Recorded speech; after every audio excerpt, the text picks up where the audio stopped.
सालों पहले एक नगर में किसी सेठ के साथ बैठे रहते थे।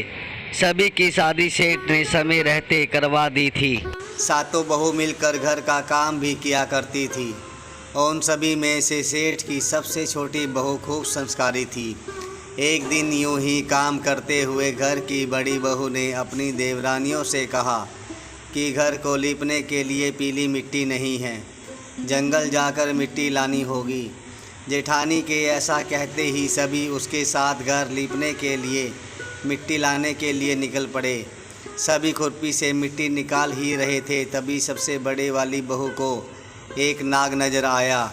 उसे मारने के लिए जैसे ही बड़ी वाली बहू ने खुरपी उठाई, वैसे ही सबसे छोटी बहू ने कहा, जेठानी जी इसे मत मारिए, इसकी कोई गलती नहीं है, जंगल तो इसका घर है। लेकिन अपनी देवरानी की बात मानकर उसने नाग को कुछ नहीं किया। तभी उस छोटी बहू ने नाग से कहा कि आप एक जगह पर अलग से बैठ जाइए, हम तब तक मिट्टी खोदते हैं, फिर आपके पास आएंगे। इतना कहकर सभी मिट्टी निकालने लगे और कुछ देर बाद घर चले गए। सभी के दिमाग से नाग वाली बात निकल गई थी। अगले दिन छोटी बहू को अचानक से याद आया कि उसने नाग को जंगल में इंतज़ार करने के लिए कहा था। वो तुरंत अपनी सभी जेठानियों को अपने साथ लेकर नाग के पास चली गई। वहाँ देखा तो वो नाग उन सभी के इंतज़ार में उसी जगह बैठा था। नाग को देखते ही छोटी बहू ने प्यार से कहा, भैया कल हम आपके पास आना भूल गए थे, उस बात के लिए आप हमें माफ़ कर दीजिए। जवाब में नाग बोला, तुमने मुझे भाई कहा है इसलिए मैं तुम्हें दंड नहीं दे रहा हूँ, नहीं तो अब तक का मैं तुम्हें डस चुका होता। आज के बाद में तुम हमेशा के लिए मेरी बहन रहोगी। अब तुम अपने भाई से कोई वरदान मांग लो, मैं तुमसे बहुत खुश हूँ। इतना सब सुनने के बाद छोटी बहू ने नाग को बोला, मेरा कोई भी सगा भाई नहीं है, इसलिए मैंने आपको भाई कहा। अब से आप मेरे भाई हो, अब हरदम मेरी रक्षा करना आपका फ़र्ज है, बस यही वरदान मुझे आपसे चाहिए।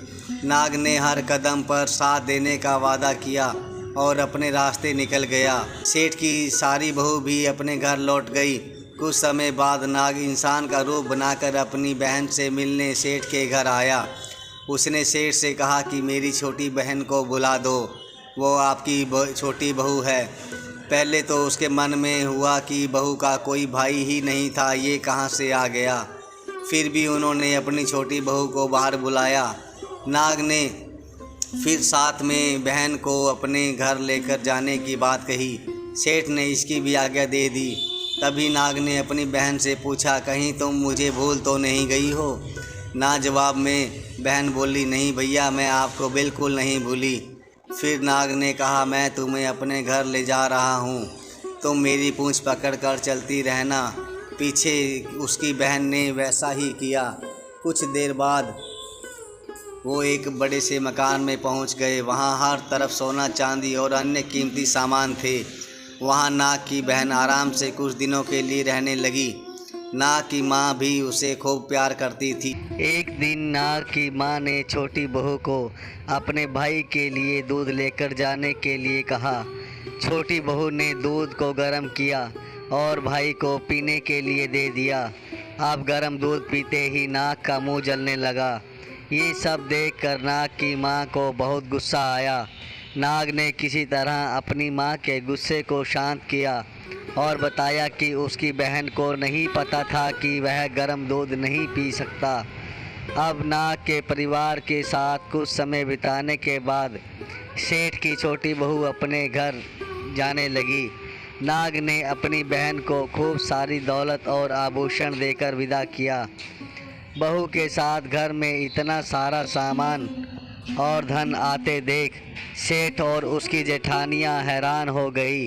एक दिन नाग की बहन को घर की बड़ी बहू ने कहा कि तुम अपने भाई से और सोना चांदी लेकर आओ, उसके पास तो बहुत पैसा है, वो तुम्हें मना नहीं करेगा।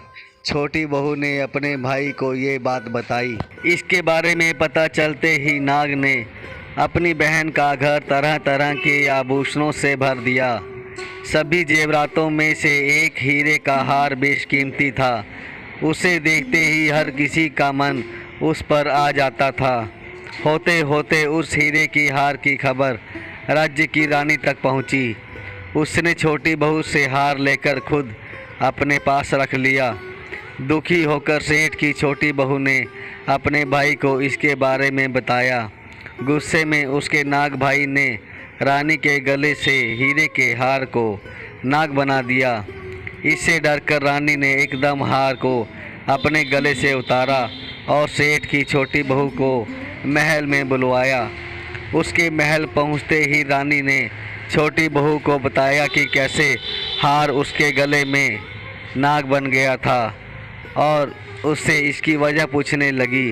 तब सेठ की छोटी बहू ने बताया कि नाग भाई ने यह हार सिर्फ उसे पहनने के लिए दिया है।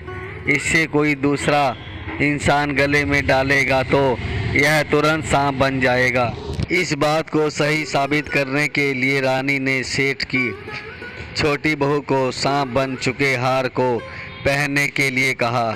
छोटी बहू ने जैसे ही नाग बने हार को गले में डाला तो वह दोबारा हीरे के हार में बदल गया। रानी ने ये सब कुछ होते हुए खुद अपनी आंखों से देखा और हैरान रह गई। अब उसे सेठ की छोटी बहू की बात पर यकीन हो गया। उसने हार छोटी बहू को अपने साथ लेकर जाने के लिए कहा। इतना सब होने के बाद रानी ने सेठ की छोटी बहू को कुछ और सोने की मुद्राएं देकर महल से विदा किया। अब सेठ की छोटी बहू घर में सोने के सिक्के लेकर पहुंची। यह सब देखकर सेठ की बड़ी बहू को जलन होने लगी। उसने सोचा कि क्यों ना कुछ ऐसा किया जाए जिससे देवरानी परेशान हो जाए और उसने अपने देवर से पूछा कि आखिर तुम्हारी पत्नी को इतने आभूषण धन ये सब कुछ कैसे मिल रहा है। तुम्हें उस पर ध्यान देना चाहिए। यूं ही तो कोई किसी को इतना सारा धन जेवरात और सोने के सिक्के नहीं दे देता। पता करो कि आखिर यह क्या मामला है। भाभी से अपनी पत्नी के बारे में इतना सब सुनने के बाद उसके मन में अपनी पत्नी के लिए शक पैदा हो गया। उसकी हर बात को वो शक भरी निगाहों से देखने लगा। एक दिन इस बारे में उसने अपनी पत्नी से बात की। खुद के लिए अपने पति से ऐसा सब सुनने के बाद वो दुखी हो गई। उसने सीधे अपने नाग भाई से मुलाकात की और अपने पति द्वारा कही गई सारी बातों के बारे में बता दिया। अपनी दुखी बहन को देखकर नाग को फिर गुस्सा आ गया। सीधे वो अपनी बहन के पति से मिला और बोला कि अपनी बहन को जेवरात और दूसरे तोहफे मैंने दिए हैं। तुम्हें उस पर किसी भी तरह का शक करने की ज़रूरत नहीं है। वो बहुत ही अच्छी है और अगर आगे से कभी भी तुमने उसे कुछ गलत कहा या उस पर शक किया तो मैं तुम्हें जिंदा खा जाऊंगा। नाग से ये सब सुनने के बाद सेठ के बेटे ने उससे माफ़ी मांगी और कहा कि आज के बाद से मैं ऐसी बातें बिल्कुल नहीं करूंगा। आप मेरे ऊपर गुस्सा मत कीजिए। मैं आपकी बहन को किसी तरह का दुख नहीं होने दूंगा।